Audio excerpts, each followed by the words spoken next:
안녕하세요. 실전닷컴 공무원과학의 박태훈입니다. 자, 우리가 지난 시간까지 아인슈타인의 상대성 이론에 대한 내용들 쭉 살펴보았는데요. 자, 이제 1단원의 마지막 부분이죠. 우주의 팽창과 기본 입자에 관련된 내용들 한번 정리를 해보도록 하겠습니다. 자, 여러분들은 우주의 크기가 점차 커지고 있다는 거 알고 계시나요? 자, 과거에는 우주의 크기가 일정했고 우주에 있는 별들의 개수도 일정하게 유지됐을 것이다라는 이런 우주론에서 시작을 했었었는데요. 허블 이후로 이제 우주의 크기가 점차 커지고 있다는 빅뱅 우주론이 등장을 하게 됩니다. 우주의 크기가 점차 커지고 있고요. 그 과정에서 우주의 전체 질량이 일정하게 유지되기 때문에 우주의 밀도가 작아진다는 게 빅뱅 우주론, 즉 대폭발 우주론인데요. 빅뱅 우주론에서 빅뱅이라고 하는 표현, 큰 폭발이죠. 사실 과거에 우주의 크기가 일정하게 유지될 것이다라는 이론과 우주의 크기가 점차 커지고 있을 것이다라는 이론, 두 이론이 서로 충돌하고 있었을 때 우주의 크기가 일정하다라고 주장했던 학자들이 놀리기 위해서 만든 말이 바로 빅뱅 우주론입니다. 우주가 큰 폭발에 의해서 커지고 있다며 뭐 이런 식으로 하면서 이제 좀 놀리고 있던 우주론인데요. 여러 가지 증거들로 인해서 결과적으로 우주가 커지고 있다는 것이 확실시되고 있죠. 자, 그 내용들 중에서 우리 첫 번째로 팽창하는 우주를 어떻게 알게 됐는지 그런 내용들을 허블의 법칙을 통해서 우리가 알아보도록 하겠습니다. 자, 허블은 지금 현재 우주망원경의 이름으로도 우리가 이제 사용하고 있지만 실제로 과거 천체 물리학에서 굉장히 중요한 인물 중에 한 명이죠. 바로 우주의 크기, 우주의 진화에 대해서 이제 설명한 학자인데요. 자, 허블. 바로 이 허블의 법칙이라고 하는 것을 통해서 우주의 크기가 커지고 있다라는 것을 이야기를 합니다. 자, 허블은 당시에 이제 어떤 천체들의 어떤 변화되는 형상들을 이제 쭉 살펴보는 과정에서 적색 편의 현상들을 이제 관찰을 하게 되거든요. 자, 천체들을 관찰하고 있는데 천체에서 오는 빛에서는 이제 어떤 특정 파장 영역이 사라져서 까만색 선으로 보이는 흡수 스펙트럼들이 나타나게 되는데 그 흡수 스펙트럼들을 관찰하다 보면은 자연스럽게 흡수 스펙트럼의 위치가 점점 붉은색 쪽으로 이동하는 모습을 관찰할 수가 있었습니다. 자, 그것을 알기 위해서 우리가 이제 도플러 효과라고 하는 것을 먼저 좀 이야기를 해야 될 것 같은데요. 자, 이 도플러 효과는 소리를 내는 물체가 우리에게 가까이 다가올 때 소리의 높이가 점차 높아지는 것, 그리고 반대로 멀어지게 되면은 소리의 높이가 점차 낮아지게 되는 것을 설명하는 게 바로 이제 도플러 효과입니다. 이 소리, 즉 음파라고 하는 하나의 파동에서 나타나는 특징이기도 한데요. 이 도플러 효과는 빛에서도 나타납니다. 자, 우리가 색깔을 볼 수 있는 가시광선 영역이 있어요. 즉 빨주노초 파남보의 영역이 있는데요. 자, 이때 우리가 보는 가시광선 영역 중에서는 빨간색 쪽으로 갈수록 파장이 길어지는 이런 모습을 볼 수가 있습니다. 우리가 파장을 람다라고 쓰는데요. 빨간색 쪽으로 갈수록 이렇게 파장이 길어지게 되거든요. 자, 이때 각각의 파장 영역에 따른 색깔들이 여기에 쫙 채워져 있는 거죠. 이런 것들을 우리가 이제 연속 스펙트럼이라고 표현을 합니다. 자, 그런데 우리가 별빛에서 나타나는 스펙트럼을 분석하다 보면은 이때 빨주노초 파남보의 영역 중에서 특정 영역이 사라져서 이런 식으로 까만색 선으로 보이는 이런 스펙트럼을 볼 수가 있거든요. 이런 스펙트럼을 우리가 흡수 스펙트럼이라고 표현을 하는데요. 이 흡수 스펙트럼이 나타나는 이유는 별에서 출발한 빛이 지구로 오는 과정 중에서 행성의 대기에 흡수가 된다거나 혹은 우주 공간에 있는 여러 가지 기체 성분에 의해서 흡수가 된다거나 그런 과정에 의해서 이런 흡수선이 나타난다라고 생각하시면 되겠습니다. 자, 그런데 이런 흡수선이 나타나 있을 때요. 자, 이 흡수선의 위치가 점차 붉은색 쪽으로 이동하는 것, 이쪽 붉은색 쪽으로 적색 쪽으로 이동하는 것을 적색 편이라고 표현을 하고요. 반대로 푸른색 쪽으로 이동하는 것, 즉 반대로 가는 거겠죠? 자, 이쪽으로 이동하는 것을 청색 편이라고 이제 표현을 합니다. 자, 그런데 이런 식으로 적색 편이와 청색 편이가 나타나는 이유는 바로 빛을 내는 물체가 우리로부터 멀어질 때 멀어지는 과정 중에서 빛의 파장이 길어지기 때문에 적색 편이가 나타나게 되는 것이고요. 반대로 빛을 내는 물체가 가까이 다가오게 되면은 청색 편이가 나타나는 이런 모습을 볼 수가 있거든요. 자, 도플러 효과에 대해서는 자세하게 우리가 알아둘 필요 없이 지금 우리가 별빛을 관찰할 때 이때 흡수선이 붉은색 쪽으로 편이가 되는 현상, 적색 편이가 나타나면은 이때 우리가 보고 있는 별까지 거리가 점차 멀어지고 있구나라는 것으로 이해하시면 되겠고요. 반대로 청색 편이가 나타나게 되면은 거리가 점차 가까워지고 있구나라는 사실로 여러분들이 이해를 하시면 되겠습니다. 자, 이때 허블이 별이 아니라 별의 집단인 은하를 관찰합니다. 이때 허블은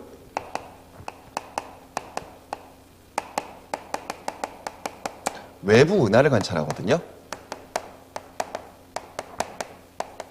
그런데 이때 본인이 관측하고 있는 외부 은하에서요, 결과적으로 모두 다 적색 편의 현상이 일어나는 모습을 관찰하게 됩니다. 그 말인즉슨 우리가 지금 현재 살고 있는 태양계, 그리고 태양계가 속해 있는 우리 은하로부터 외부 은하들은 모두 다 거리가 어떻게 되고 있구나, 거리가 멀어지고 있구나, 거리가 증가하고 있구나라는 사실을 알 수가 있었던 거죠.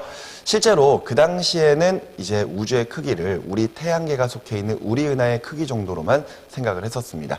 자, 그런데 그 과정에서 또 다른 은하들을 관찰하게 되는데 그 은하들에게서 모두 다 적색 편의가 나타나는 이런 모습을 관찰을 하게 된 거죠. 거기다가 이때 이 외부 은하의 적색 편의량, 즉 편의가 일어나는 정도가 결과적으로 은하와 은하 사이에 거리에 비례한다라는 사실까지도 알아낸 것이 바로 허블이거든요. 허블은 이 사실을 통해서 하나의 공식을 만들어내게 되고요. 결과적으로 멀리 떨어져 있는 은하일수록 그만큼 뒤로 물러나는 속도가 빠르구나라는 사실을 통해 바로 허블의 법칙, 후퇴 속도 V는 허블 상수에다가 은하 사이의 거리 R을 곱해서 계산한다라는 이런 공식을 하나 만들어내게 됩니다. 바로 여러분들 교재에 나와 있는 가장 아래쪽에 나와 있는 그런 공식이 되는 것이죠. 이것을 통해일수록 먼 은하일수록 결과적으로 뒤로 물러나는 후퇴 속도가 점차 빨라지는구나라는 사실을 알 수 있게 된 거죠. 즉 이것이 결과적으로 우주의 팽창에 대해서 이야기한 바로 허블의 법칙이다라고 여러분들이 정리를 해두시면 되겠습니다. 자, 그런데 이런 식으로 이제 허블이 우주의 팽창에 대해서 이야기를 하고 난 다음부터 계속해서 여러 가지 우주의 크기가 커지고 있다라는 이런 증거들이 나오게 되거든요. 자, 그러면서 우주가 변화되는 모습을 여러 가지 형태로 설명을 하는 게 바로 다음 장에 나와 있는 현대 우주론이 되겠습니다. 자, 바로 프리드만의 우주 모형이라고 하는 것인데요. 자, 현재 우주의 밀도와 그리고 임계 밀도라고 하는 두 가지를 통해서 우주가 어떻게 진화될 것인가에 대해서 설명하고 있는 게 바로 현대 우주론이 되겠습니다. 자, 현대 우주론에서 지금 현재 우주의 밀도와 그리고 정해져 있는 임계 밀도 사이를 비교를 합니다. 자, 이때 현재 우주의 밀도보다 임계 밀도, 어떤 정해져 있는 밀도가 더 크게 나타난다면요, 우주는 계속해서 팽창을 할 것이다. 우주의 크기가 계속 커질 것이다라는 열린 우주라고 하는 우주관으로 설명을 할 수가 있고요. 현재 우주의 밀도와 임계 밀도가 서로 같은 상태라면은 우주의 크기가 더 이상 커지지 않고 일정에 유지될 것이다라는 평탄한 우주로 설명을 할 수가 있습니다. 자, 근데 반대로 현재 우주 밀도와 임계 밀도를 비교하는데 현재 우주 밀도가 더 크다면은요, 이때 우주의 크기가 점차 작아질 것이다라는 닫힌 우주로 설명하는 게 바로 현대 우주론이거든요. 자, 예를 들어서 시간에 따른 우주의 크기를 봤을 때 이때 열린 우주는 시간이 지날수록 우주의 크기가 계속해서 커지는 게 열린 우주. 자, 그런데 예를 들어서 현재 우주의 밀도와 임계 밀도가 동일하다면요, 우주의 크기가 커지다가 더 이상 커지지 않고 일정에 유지되는 평탄한 우주로 설명을 합니다. 자, 그런데 만일 현재 우주 밀도가 임계 밀도보다 더 크다면은요, 우주의 크기가 커졌다가 다시 작아지게 되는 이런 닫힌 우주로 이제 우리가 설명을 할 수 있는 게 바로 현대의 바로 우주관이죠. 자, 그렇다면은 지금 현재 우주는 실제로 어떤 우주에 속해 있느냐? 지금 현재의 우주는 바로 이런 열린 우주로 설명을 하고 있습니다. 즉, 우주의 크기는 지금 현재 계속해서 커지고 있다라는 것을 이야기하는 건데요. 바로 이런 것들을 설명하는 것이 바로 앞서 말씀드렸었던 바로 대폭발 우주론, 혹은 영어로는 빅뱅 우주론이라고 표현하는 바로 이런 우주론이 되겠습니다. 자, 빅뱅 우주론에서는요, 과거의 우주가 한 점에서부터 출발해서 대폭발을 거치면서 지금까지 팽창했을 것이다 라는 이론이거든요. 자, 우주가 한 점에서부터 출발을 해요. 그러면서 뻥 하고 대폭발을 합니다. 그러면서 우주의 크기가 이런 식으로 점차 커져나가기 시작을 하는 거죠. 자, 그런데 실제로 우주의 크기가 커지는 과정 중에서요, 우주의 크기는 계속해서 증가를 합니다. 그런데 빅뱅 우주론에서는요, 우주 전체의 질량은 항상 일정하게 유지된다라고 설명을 하거든요. 자, 실제로 우주의 크기가 커지면서 질량도 같이 증가하는 또 하나의 우주론이 있습니다. 하지만 지금 현재 우리가 보고 있는 빅뱅 우주론에서는 크기가 커지면서 질량은 일정하다. 따라서 크기가 커지는데 질량이 일정하기 때문에 우주의 밀도가 역시 감소하고 있을 것이다 라는 것으로 설명하는 게 바로 빅뱅 우주론이거든요. 자, 이렇게 우주의 밀도가 감소를 하면서 우주의 온도도 점차 낮아지고요. 밝기도 점차 어두워지고 있다라는 것이 바로 우리가 지금 현재 보고 있는 이런 빅뱅 우주론이 되겠습니다. 자, 그런데 이런 우주론을 우리가 인정을 하려면 여러 가지 증거들이 나와야 되겠죠. 자, 빅뱅 우주론 증거 굉장히 중요합니다. 자, 빅뱅 우주론의 증거는 무엇이 있느냐? 첫 번째, 우주 공간에 있는 수소와 헬륨의 질량비가 3대 1이 나온다라는 것이 바로 첫 번째 빅뱅 우주론의 증거입니다. 빅뱅 우주론을 연구했던 학자들은 여러 가지 과정을 통해서 우주 공간에서 수소가 헬륨으로 바뀌는 과정이 일어났을 것이고 그 과정에서 지금 현재 있는 우주 공간에는 수소와 헬륨의 질량비가 3대 1이 나올 것이라고 예측을 했었어요. 그런데 실제로 지금 현재 우주 공간에 있는 수소와 헬륨의 질량비가 약 3대 1이 나오거든요. 따라서 결과적으로 우주 공간에 결과적으로 수소와 헬륨의 질량비가 3대 1이 되는 것이 빅뱅 우주론의 증거가 되는구나 라고 우리는 이야기할 수가 있습니다. 자, 요 내용을 조금 더 심도 있게 좀 들어가 보자면요. 그림상으로는 페이지 41쪽에 먼저 좀 나와 있는 건데요. 자, 초기 우주의 양성자와 중성자가 만들어집니다. 자, 이후에 다시 설명을 할게요. 초기 우주의 양성자와 중성자가 만들어지는데 그 개수비는 처음에 거의 1대 1 정도였거든요. 그러니까 우주 공간의 양성자와 중성자가 거의 비슷한 개수대로 만들어지기 시작했다는 뜻입니다. 자, 그런데 사실 안정화된 시기, 이 개수가 조금씩 변하거든요. 그러면서 어느 정도 양성자와 중성자가 안정화된 시기에 그 개수비가 7대 1 혹은 8대 1 정도의 비율이 나타나게 됩니다. 즉, 이 말인즉슨 우주 공간의 양성자의 개수가 훨씬 더 많아지기 시작을 했다는 이야기죠.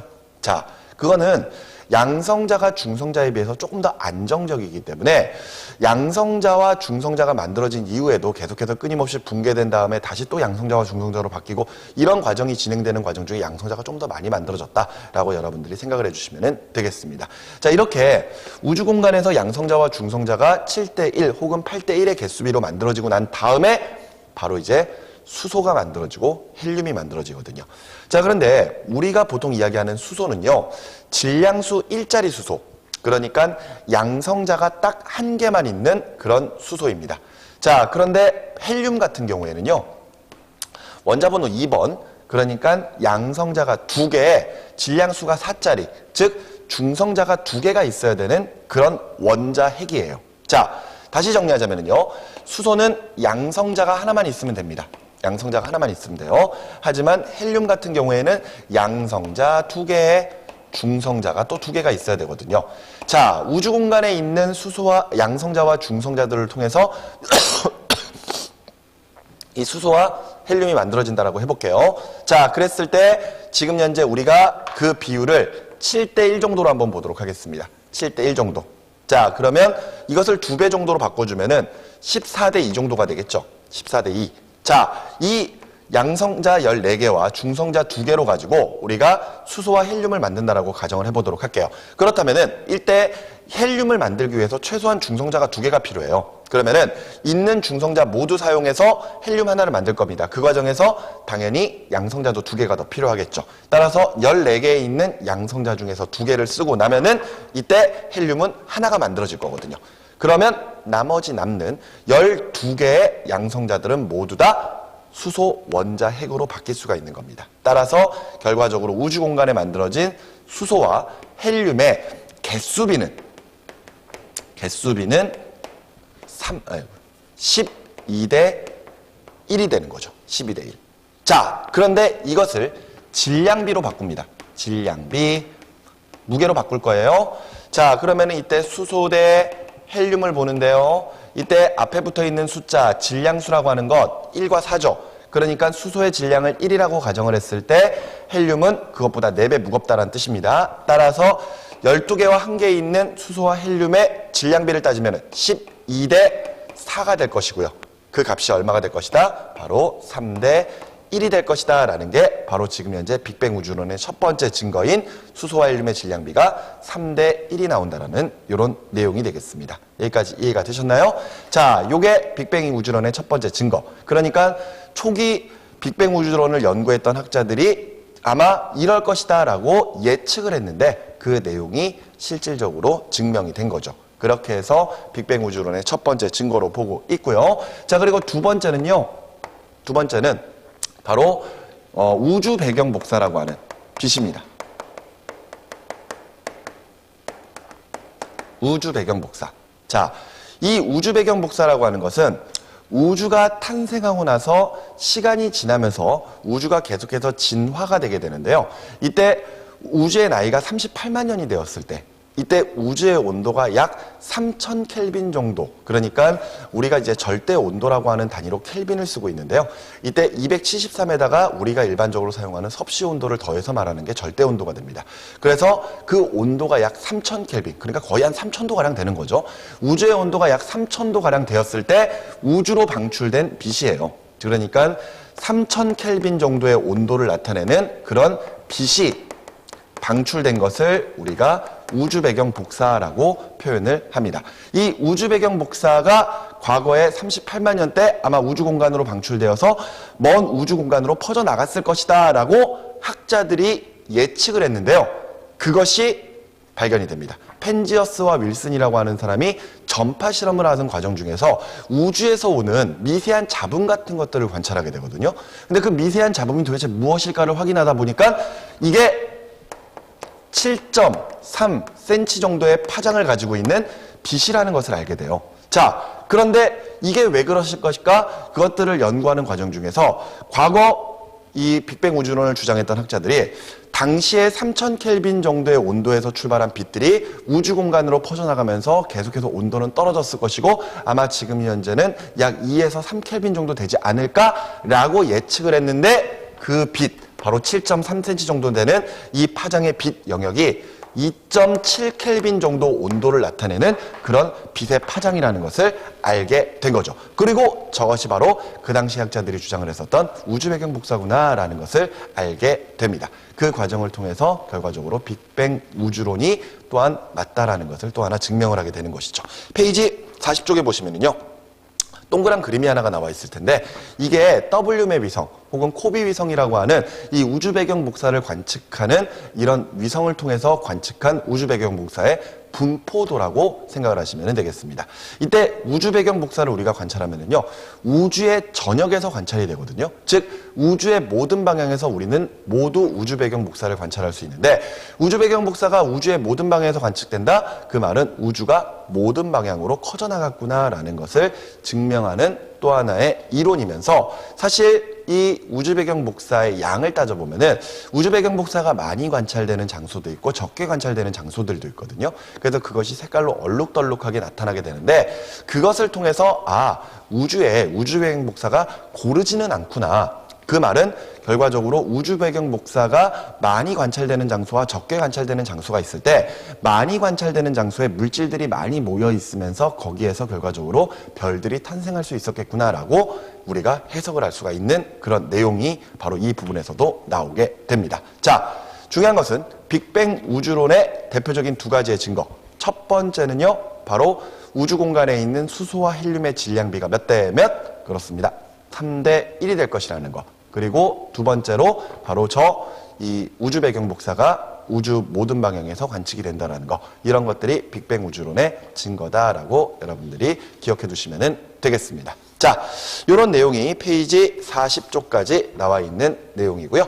페이지 41쪽으로 넘어가셔서 이제 기본 입자와 바로 상호작용에 대한 내용들 한번 살펴보도록 할게요.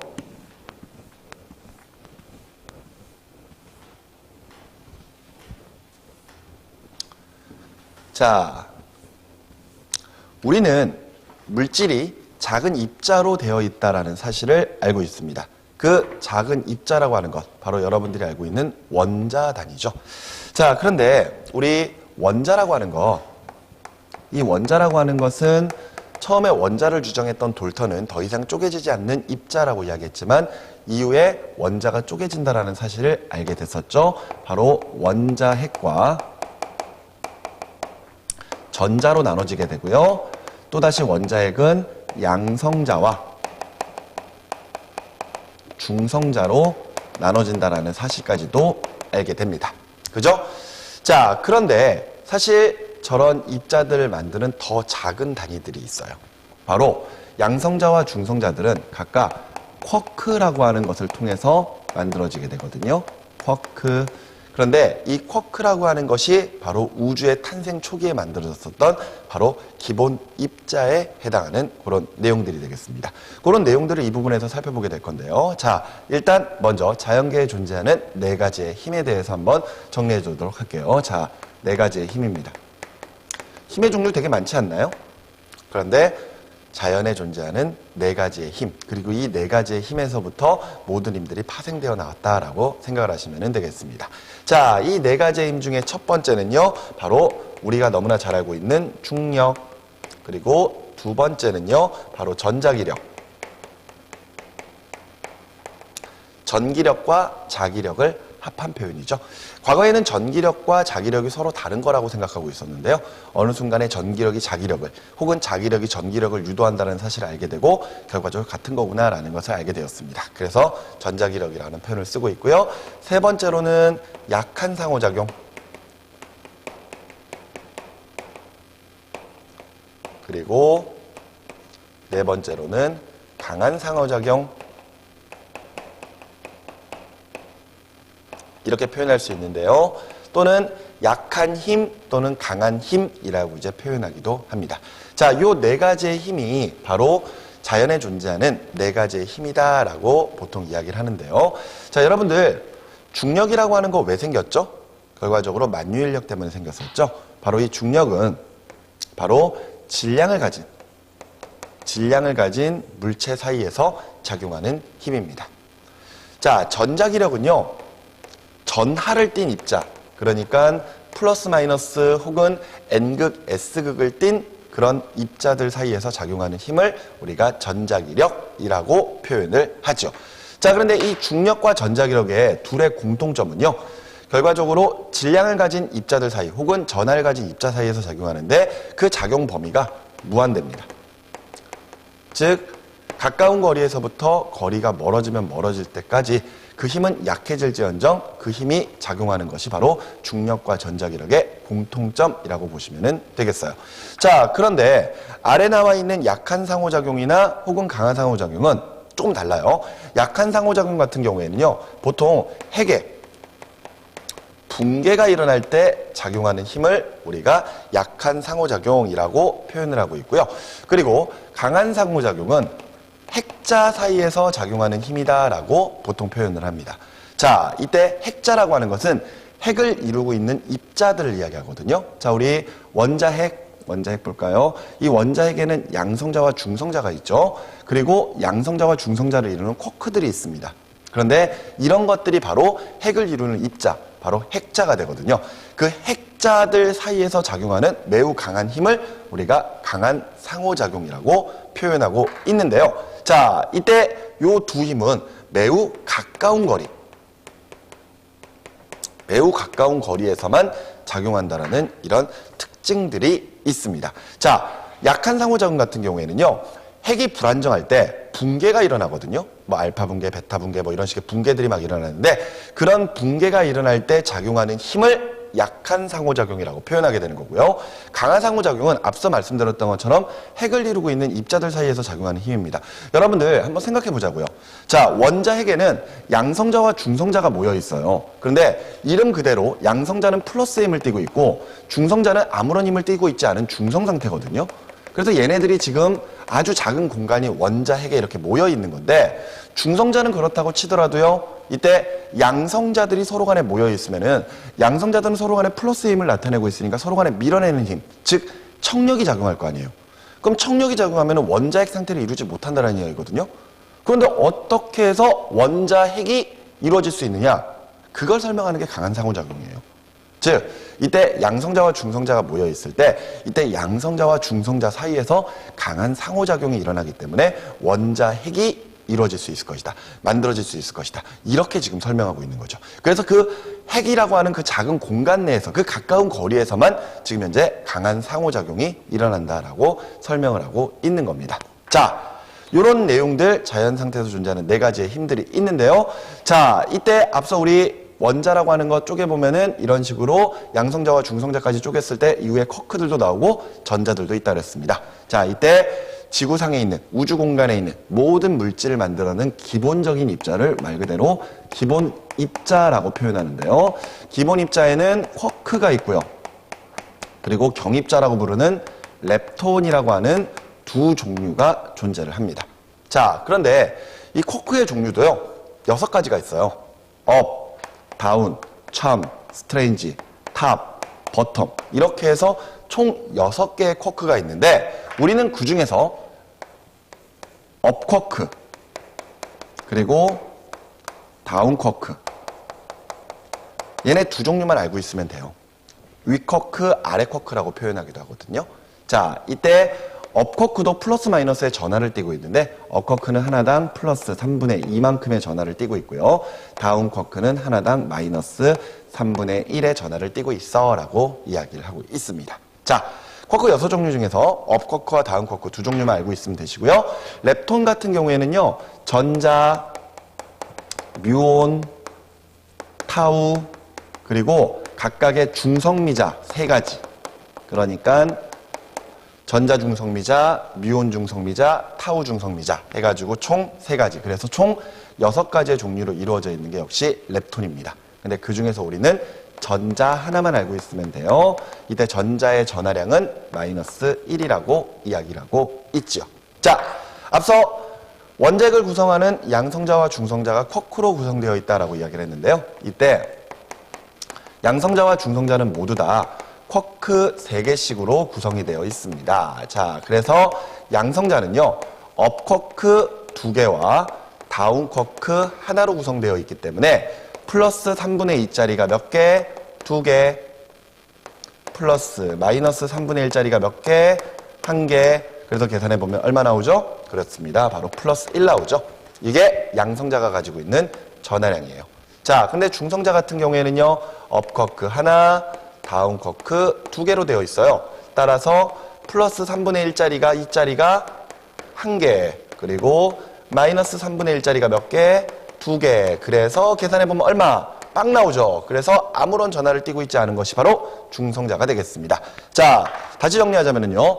양성자는 쿼크 3개로 구성되어 있을 때 플러스 M을 띠고 있고요. 중성자도 역시 쿼크 3개로 구성되어 있지만 중성 상태입니다.